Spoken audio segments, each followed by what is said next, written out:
At least Ethan never had Michael's blood. I heard someone whisper at my nephew Noah's wedding, and in that single careless moment, the ground beneath my life shifted without making a sound. I did not turn around right away. I kept my fingers wrapped around the stem of my water glass and stared at the white roses arranged along the reception table as if they might steady me. Around me, the ballroom shimmered with soft golden lights, crystal glasses, and the easy laughter of people celebrating love, but all I could hear was that one sentence repeating itself in my mind with quiet cruelty. Noah's wedding was supposed to be a beautiful day, the kind families remember for years. The ceremony had taken place that afternoon in a little stone church outside Hartford, and by evening everyone had gathered at the country club overlooking the river. My silver-blue dress felt too tight across my chest now, though it had fit perfectly when I fastened it that morning. I had spent extra time getting ready, curling my hair, fastening my late husband's pearl earrings, telling myself that even after all these years of loss and change, family milestones still meant something sacred. My son Michael stood near the dance floor in his dark suit, smiling with the worn, gentle expression he had inherited from his father. Claire, my daughter-in-law, floated beside him in pale green silk, graceful and polished as ever, greeting guests with one hand lightly resting on Michael's arm. And Ethan, the boy I had loved from the day he was born, was laughing with a cluster of cousins near the bar, tall now, broad-shouldered, his tie already loosened in the careless way young men do when a formal evening begins to feel too long. I looked at him then, really looked at him, and for the first time in years, a thought I had never allowed myself to entertain brushed against me like a cold draft under a closed door. He didn't have Michael's smile. He didn't have Michael's eyes. He didn't have the Parker chin that seemed to appear in every school photo, every wedding portrait, every funeral picture stacked in our family albums. I had noticed those differences before, of course. Every grandmother notices things. But love has a way of quieting inconvenient thoughts, especially when the truth would ask too much of the heart. Lifted my glass and took a sip, though my mouth had gone dry. Across the room, Claire's gaze met mine for half a second, and what unsettled me most was not that she looked surprised, but that she looked afraid. It was gone almost instantly, replaced by the same calm social smile she wore for neighbors, church friends, and anyone whose opinion mattered. But I had seen it. In nearly 70 years of life, I had learned to trust the expressions people failed to hold on to. I set my glass down with deliberate care and smoothed a hand over the tablecloth, willing my face to remain pleasant, composed, unreadable. I would not ruin Noah's wedding. I would not walk across that polished floor and demand answers in front of a room full of guests. Whatever that sentence meant, whatever had been hidden, whatever old lie had just cracked open in the middle of a wedding reception, I would carry it silently for one more night. But as the band began another love song and couples drifted toward the dance floor, I understood with a clarity so sharp it almost felt peaceful that by the time this family finished celebrating, I would begin looking for the truth. After the wedding, I drove home with both hands fixed on the steering wheel so tightly my fingers ached by the time I pulled into my driveway. The November air had turned sharp, and the porch light I always left on cast a pale circle across the front steps, making the house look smaller than it had that morning. I let myself in quietly, though no one was there to disturb. The stillness inside met me at once, the familiar ticking of the hallway clock, the faint scent of lemon polish on the dining room table, the soft hum of the refrigerator from the kitchen. I set my purse on the entry bench and stood there longer than I should have, staring at the framed family photographs on the wall as if they belonged to somebody else. There was Michael at 12 in his Little League uniform, smiling with two front teeth too large for his face. There was Michael at 28 on his wedding day, standing beside Claire under a white arch of roses, both of them young and polished and impossibly certain that they were beginning something solid. And there, in the silver frame beside the staircase, was Ethan at age 5 in a tiny navy blazer at Easter brunch, one hand tucked into mine, grinning up at the camera like the world had already promised him safety. I reached for that frame without thinking and held it for a moment. My reflection hovered over his face in the glass, older now, thinner around the eyes, a woman who should have learned by this age that families do not always break in loud ways. Sometimes they fracture in whispers, in glances, in truths kept just far enough away to remain convenient. I carried the frame into the kitchen and set it on the table beside my keys. Then I poured myself a glass of water I did not want and sat down in the chair where I had drunk coffee almost every morning for the past 30 years. I tried to be sensible. People say foolish things at weddings. They drink too much champagne, they lean too close, they mistake gossip for wit. That was what I told myself in the silence of my own kitchen. But the more I tried to dismiss it, the less believable it sounded. At least Ethan never had Michael's blood. It was too specific, too careless in its confidence, the kind of sentence spoken by someone who believed the truth was already floating around the room for everyone but me. I thought about Claire's face when our eyes met across the reception hall. Not guilt exactly. Not surprise. Fear. Fear is an honest thing when it shows up too quickly. I got up and opened the cabinet above the refrigerator where I kept old photo albums, report cards, folded birthday cards, and the small stack of keepsakes mothers never throw away even when they promise themselves they will declutter one day. I brought down the blue linen album from the year Ethan was born and laid it open on the table. There was Claire in a hospital bed, pale but smiling, holding a bundled infant wrapped in a striped blanket. There was Michael beside her, looking exhausted and proud and stunned in the way new fathers often do. I studied his expression longer than I meant to, then turned the page. Baby shower pictures. A family cookout. Ethan asleep in Michael's arms on the old porch swing my husband built by hand the summer before he passed. Ordinary moments. Tender moments. The kind that root themselves so deeply inside a family story that no one thinks to question them. But now, as I sat under the yellow kitchen light with the album open in front of me, I felt a quiet and terrible shift beginning inside me. It was not anger yet. It was not grief in its full shape. It was the colder thing that comes first when a woman realizes that memory itself may have been arranged around a lie. The next morning, I woke before sunrise without ever feeling that I had truly slept. The house was dark except for the faint blue light over the stove clock, and for a few seconds I lay still, listening to the old radiator click in the hallway, hoping the unease from the night before might have softened into something smaller by morning. It had not. I went downstairs in my robe and slippers and made coffee the way I always did, measuring the grounds carefully, filling the kettle from the sink, wading through the ordinary sounds that usually comforted me. But even the kitchen felt altered now, as if the room itself understood that something unspoken had followed me home from that wedding and taken a seat at my table.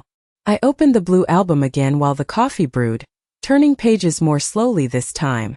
Ethan's first birthday. Ethan on a tricycle in Michael's driveway.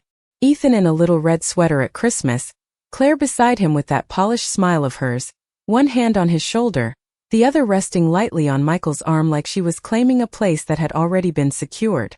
I studied dates, seasons, ages scribbled in the corners of photographs, trying to remember what life had looked like then beyond the poses and smiles.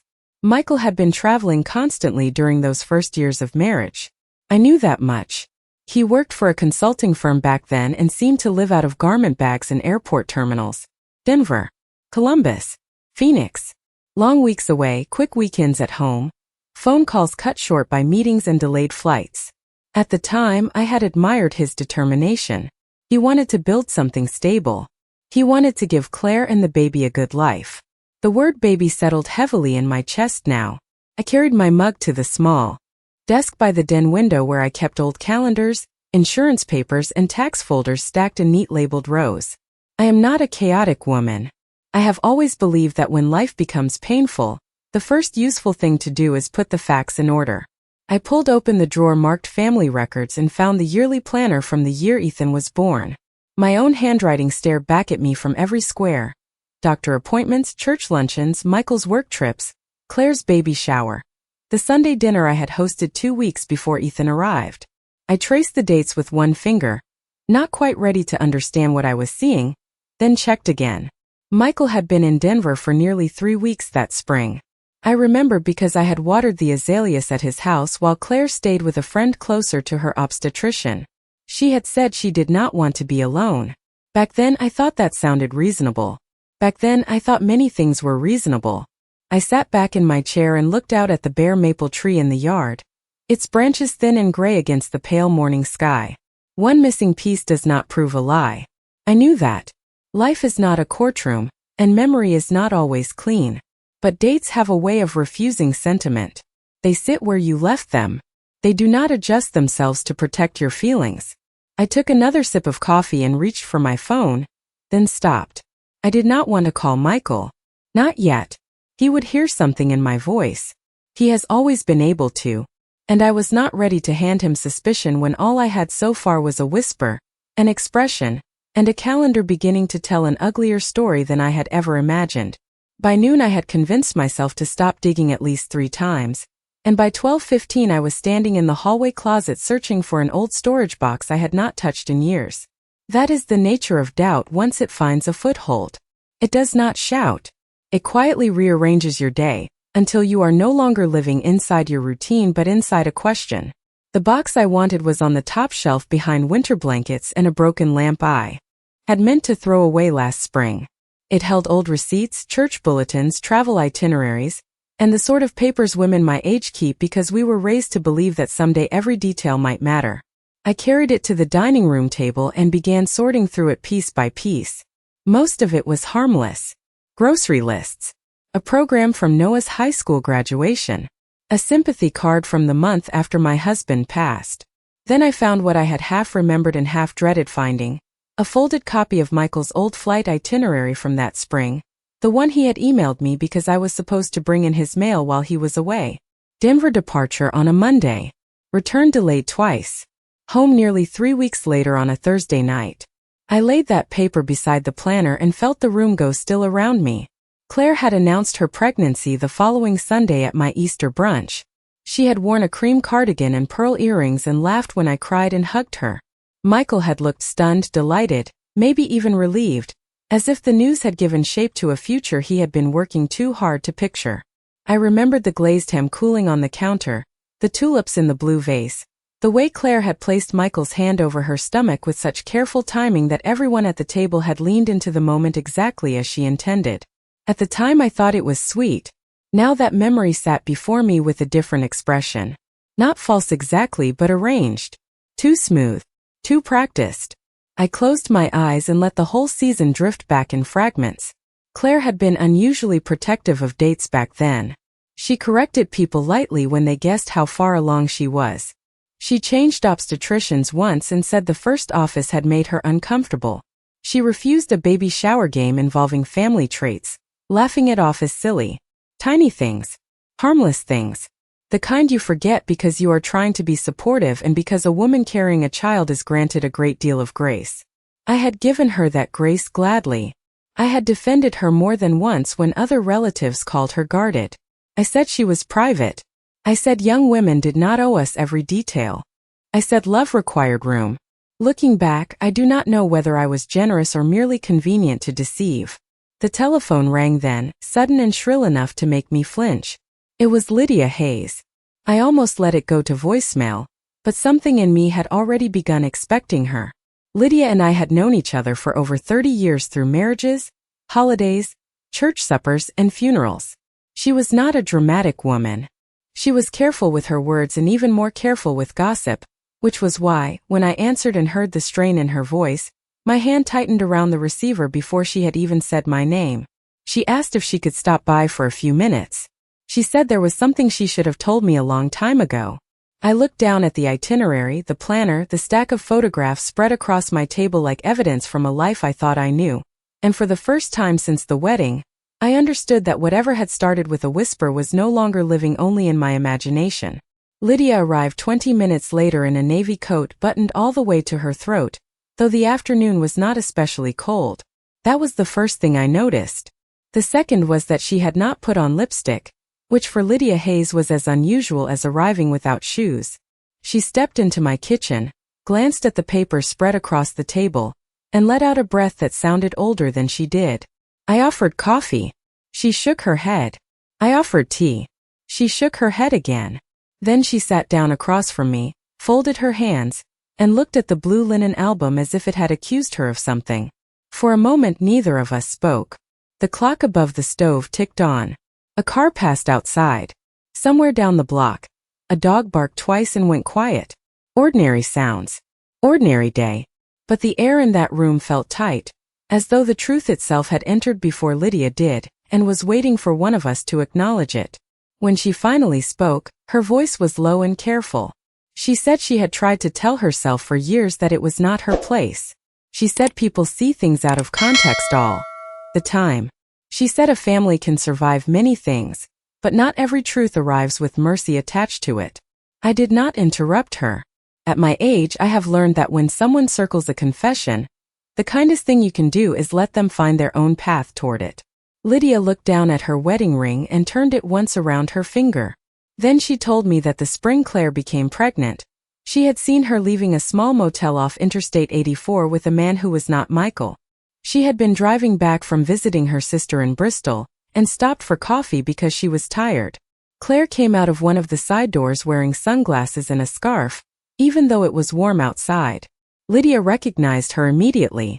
She said the man who walked out behind Claire was tall, dark-haired, maybe in his 30s, dressed like someone who worked in sales or finance. Not memorable in any way except for the fact that he rested his hand at the small of Claire's back with a familiarity no one mistakes if they are honest with themselves. Lydia said Claire saw her.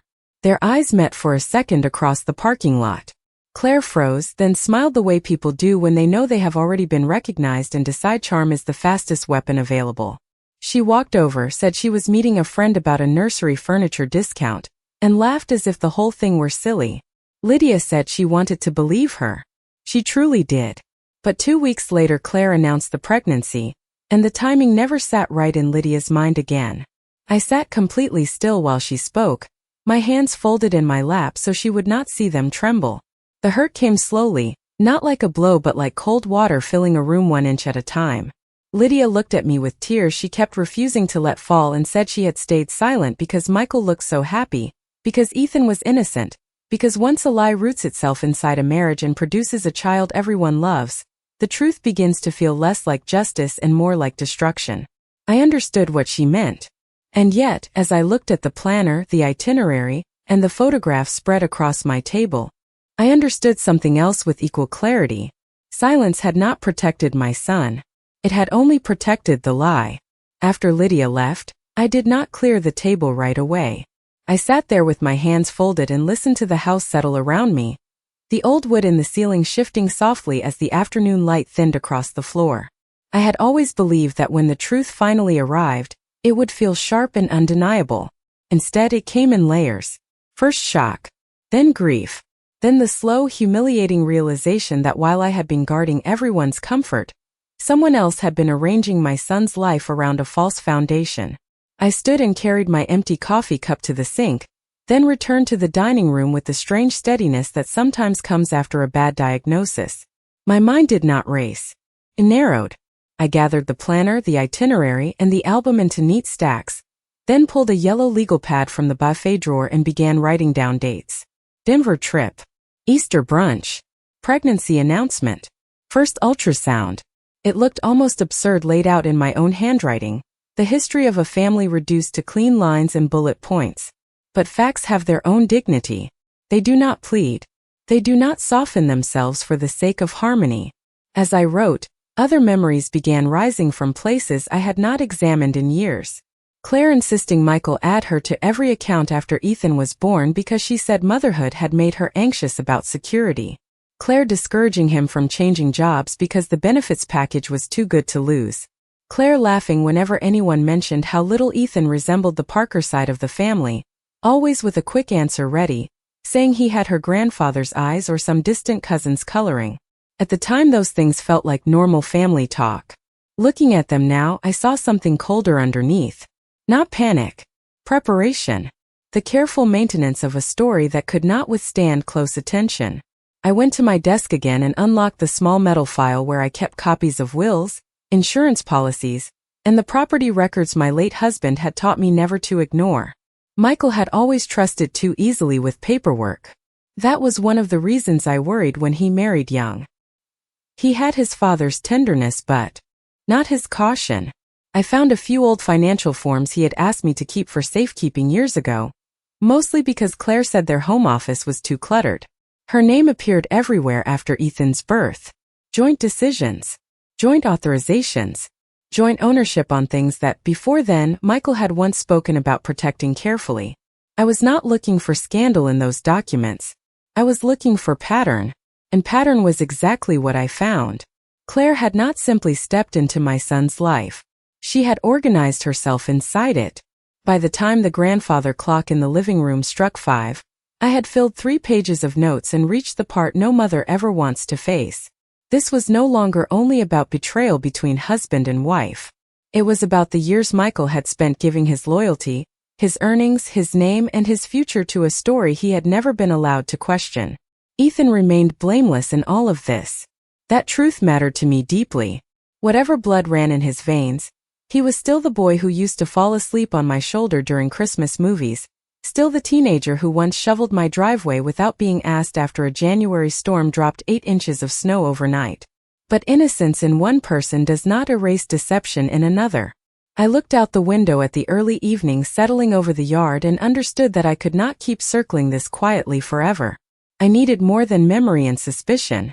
I needed something solid enough to place in Michael's hands when the time came, because when a truth this painful is finally spoken aloud, love alone is not enough to make a man believe it. The following Sunday, I invited Michael and Claire to dinner as if nothing in the world had shifted. I told Michael I was trying a new pot roast recipe and had made the kind of apple crisp he always loved as a boy, the one with too much cinnamon and not quite enough sugar. He laughed and said he would be there at 6. Claire took the phone for a moment and thanked me in that polished, even voice of hers, warm enough to sound natural, careful enough to reveal nothing. When I hung up, I stood in the kitchen for a long moment with the receiver still in my hand, struck by how easily ordinary family rituals continue even when the truth has already begun to hollow them out from within. I spent the afternoon preparing the meal, trimming carrots, peeling potatoes, wiping down the counters twice, not because they needed it, but because small tasks gave my hands somewhere to place their tension. By 5:30, the house smelled of onions, thyme, and baked apples. The dining room looked the way it always had on a Sunday evening, cream candles on the table, linen napkins folded neatly, my mother's china set out with quiet care. I had learned long ago that composure is most effective when it appears effortless. Claire arrived in a camel-colored sweater dress and a smile that reached every part of her face except her eyes. Michael carried a bottle of red wine and kissed my cheek before walking straight to the living room to glance at the football game already muted on the television. We sat down, passed dishes, commented on the wedding, on Noah and his bride, on the flowers, the music, the weather. Claire praised the centerpieces. Michael said the prime rib had been overcooked. I nodded in all the right places while watching them the way women of my generation have always watched rooms before anyone notices we are doing it. Claire ate little. Michael ate like a man tired from work and grateful to be fed. Twice Claire glanced toward him before answering a question that did not require his approval. That alone might have meant nothing. But once doubt has been taught where to look, it becomes difficult not to see the small mechanics of a marriage. After dinner, when Michael took his plate into the kitchen and stepped outside to answer a work call, Claire remained at the table with her wineglass untouched beside her dessert spoon. I folded my napkin and set it down. Then I asked, as gently as if I were discussing whether she remembered how long Michael had been away in Denver the spring before Ethan was born. Her hand stopped halfway to the glass. Only for a second, but I saw it. She smiled after that, too quickly. She said she could not remember the exact dates, that those early years were such a blur. I nodded and said of course they were. Then I asked whether that was the same season she had stayed with a friend closer to her doctor. Claire said yes, then corrected herself and said maybe, then laughed softly as though memory were such a silly and unreliable thing. It was a good performance. It might even have worked on someone who had not already spent 2 days building a timeline by hand. I did not press harder. Not then. I simply looked at her and let the silence rest between us long enough for discomfort to do what accusation never could. By the time Michael came back inside, cheerful and unsuspecting, Claire was holding her wineglass with both hands, and for the first time since I had known her, she looked less like the woman managing the room and more like someone waiting for a door she thought was locked to slowly begin opening on its own. Monday morning arrived with the kind of gray sky New England does so well, low and quiet and heavy enough to make every house on the street look as if it were holding its breath. I had barely finished my first cup of coffee when Claire called. Her voice was smooth but not naturally so. It had the polished brightness people use when they are trying to walk backward out of a conversation before it begins. She said she hoped I did not mind her calling early. She said she kept thinking about dinner. She said I had seemed tired and perhaps a little upset. I told her I was fine. Then I let the silence linger just long enough for her to hear what I was not saying. She filled it exactly the way I expected she would. She began explaining things I had not asked about. Michael's travel schedule back then had been hectic, she said. Pregnancy had made her emotional, she said. Memory can play tricks on everyone, especially after so many years. I stood at my kitchen sink while she spoke and watched a thin line of rain begin to slide down the window over the backyard. I did not argue. I did not accuse. I simply asked whether she would mind coming by that afternoon because there were a few old family records I wanted help sorting through. Things related to dates and insurance and some paperwork Michael once asked me to keep. There was a pause at the other end of the line so brief most people would have missed it. Then Claire said, of course. She arrived at 2:15 wearing a cream coat and carrying the sort of careful smile that belongs at funerals and parent-teacher meetings. I led her to the dining room. The table was clear except for one neat stack of papers, the blue album, the old planner, Michael's travel itinerary, and a legal pad with dates written in my steady hand. Claire stopped half a step short when she saw them. I did not invite her to sit right away. I took my own seat first, folded my hands and waited. At my age, I have learned that a room can do a great deal of speaking if you let it. Claire lowered herself into the chair across from me, and looked at the planner as though it might rearrange itself into something less dangerous if she waited long enough. I asked her again about that spring. This time I did not soften the question. I asked where she had stayed when she had known, why the dates seemed to shift every time the story was retold. Claire said I was misunderstanding. She said stress can distort memory. She said I was building something ugly out of coincidence. I slid the itinerary across the table. Then the planner. Then the page where I had written down the timeline from Easter to the first doctor visit. Claire did not touch any of it. Her face changed in small ways first, color draining from her cheeks, the set of her mouth tightening, the posture in her shoulders collapsing by degrees. I told her Lydia had come to see me. At that, Claire closed her eyes for 1 second, and when she opened them again, the performance was over. Not all at once, not dramatically, but in the tired, frightened way masks fall when the wearer finally understands there is no one left to persuade. She said Michael had been distant back then. She said they were young and confused and trying to hold a marriage together before it had ever really become solid. She said she had told herself one wrong choice did not have to destroy an entire future. I noticed she never once said Ethan's name while she was trying to explain the life that had been built around him. That silence told me more than any confession could have. I looked at the woman across from me, this woman I had welcomed into every holiday and hospital visit and graduation dinner for nearly 2 decades, and I felt something colder than anger settle calmly into place. She had spent years trusting confusion to protect her. She had mistaken my restraint for blindness. But by the time the rain thickened against the windows and the grandfather clock in the living room marked the half hour, Claire understood what I already had. The truth had finally entered the room, and this time it was not leaving with her. Claire left my house just before 4, and for nearly an hour I did nothing except sit in the same chair and listen to the rain against the windows. The papers remained spread across the dining room table. No longer clues now, but confirmations. I had expected to feel victorious once the lie finally stood exposed in plain daylight. Instead, I felt tired in a way sleep does not cure. Not because I doubted what I knew, but because truth, even when necessary, has weight. And when it lands inside a family, everyone feels the floor shift beneath them. I knew I could not wait long before speaking to Michael. Delay had already done enough damage in this story. By early evening the rain had thinned to a mist, and the sky outside my kitchen window had gone the color of old pewter. I called him and asked if he could stop by after work. I kept my voice steady, ordinary. He must have heard something in it anyway because he asked if I was all right.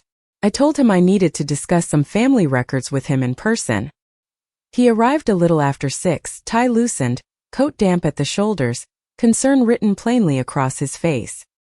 He looked so much like the young man who used to come home from school with wind-reddened cheeks and ask what was for dinner that for one terrible second I wanted to protect him from all of it. But that impulse was exactly how lies survive. I led him into the dining room and closed the door behind us. He looked at the table, then at me, and I watched the first shadow of confusion move across his face. I did not make him sit immediately. Told him there was something I had learned, something I had verified as carefully as I could, and that I would say it plainly because anything less would be cruel. Michael listened without interrupting as I walked him through it step by step. The wedding, the whispered remark, the old travel dates, Lydia's account, Claire's visit that afternoon, and the things she had not fully denied. I did not dramatize it. I did not soften it either. Some truths become more merciful when they are spoken clearly. Michael sat down halfway through not because he chose to, but because his legs seemed to decide for him. He stared at the itinerary for a long time, then at the planner, then at nothing at all. The room grew so quiet I could hear the ticking of the clock in the hallway again.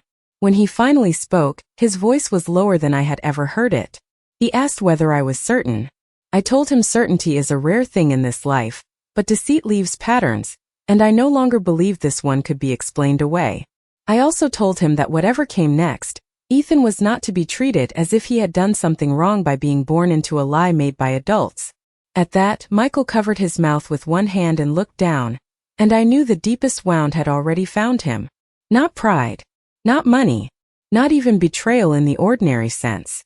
It was the grief of realizing that years of devotion had been built around a story carefully managed by someone he trusted. I moved to the chair beside him and rested my hand over his, the same way I had when he was little and feverish and afraid of thunderstorms. I could not carry this for him. Mothers cannot do that no matter how badly we want to. But I could sit beside him while the world he thought he knew rearranged itself into something colder and more honest. Outside, the last of the rain slid from the eaves. Inside, my son and I remained at the table in the gathering dark, saying very little, because there are moments when love does not rescue anyone. Simply stays. Thank you for watching our video. If you enjoyed it, please subscribe to our channel so you don't miss any new stories.